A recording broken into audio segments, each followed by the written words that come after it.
wij willen graag een goede CO hebben en zeker afsluiten met de goede bonden. En dat is nog net gebeurd. Er loopt een CO met LBV. En dat is een bondje die amper schilders als lid heeft. En ja, dat kunnen wij net accepteren. Wij zijn maar duizenden meer dan hun.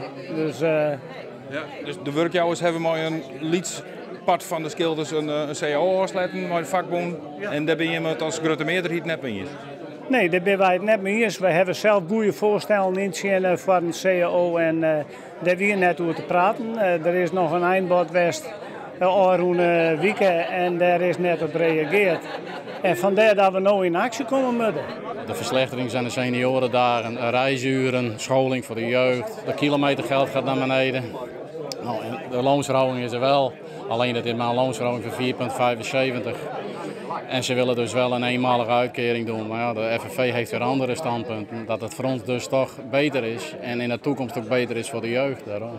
En dat wordt moeilijk nu, denk ik, in verband met dat we geen jongere schilders meer krijgen. En dat moet niet natuurlijk. Hè. Nee, de toekomst staat op het spel. De toekomst staat op het spel, ja.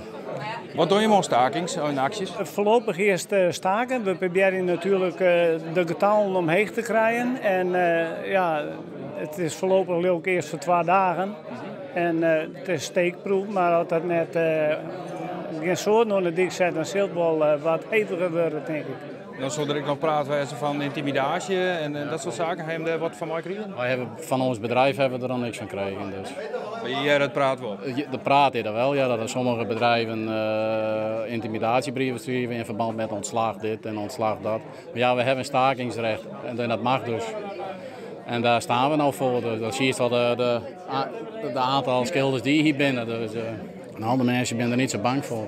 Ik vind dat echt verschrikkelijk. Ik vind het schande als werkgevers eigenlijk daarmee het recht om te staken van werknemers ondermijnen. Ja, dat moet je dan net zo over mooi op zo'n manier. Hoor.